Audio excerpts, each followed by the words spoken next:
It's the Hellfire Ride 6 movie poster. It's a fake movie poster. This is what I'm into now, and I wanted to share my process with you. Start with a reference of my cousin. He's going to be the main villain. I'm doing a very cliche movie composition with one large character, one small character, and a lot of fire.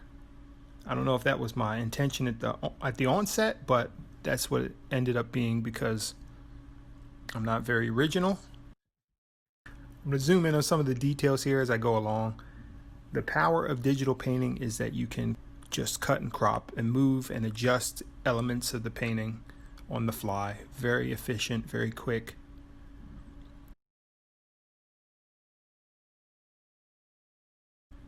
As you can see here, I'm going for a Batman villain, cliche look. Wolverine claw type effect. Nothing original. This is the second character. He in real life is a basketball coach. So I decided to keep him as that, except now he's going to be basically a crime fighter. Zooming in on the facial features, I wanted to make it a bigger resolution so that I can take care of that easily, and then I'm going to just, shrink everything down so it looks a lot better. And you think I'm a better artist than I actually am. A lot of refining, a lot of just using a very textured brush. Adding some hair just so that he looks a little bit younger than he is. Pulling back out.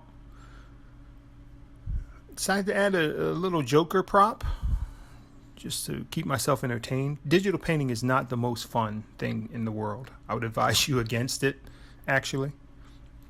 Hopefully you can see the pain you can hear the pain in my voice and see the pain in my strokes and realize that this is not something you want to do for a living. A few more adjustments to make the proportions correct. If I were doing this with a regular traditional brush and canvas, it would be a nightmare. I would have quit a long time ago.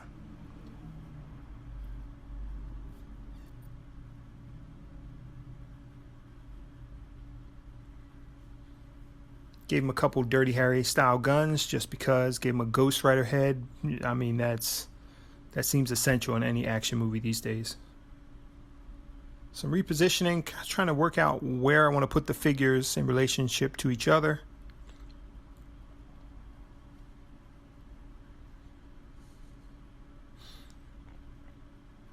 Just a lot of time to keep painting over old brush strokes. Nothing fancy, just if you have time to waste. This is a very simple but tedious thing. Zooming back in on my cousin. I wanted to get the details of this skull face right. You can see I'm joking around a little bit. Obviously I've been working too long at this. Coach Beckman again. Playing with the fire idea because, man, it's just... what's cooler than a head of fire?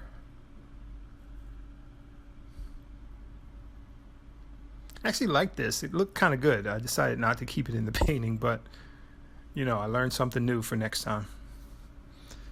Coach Beckman, of course, would drive a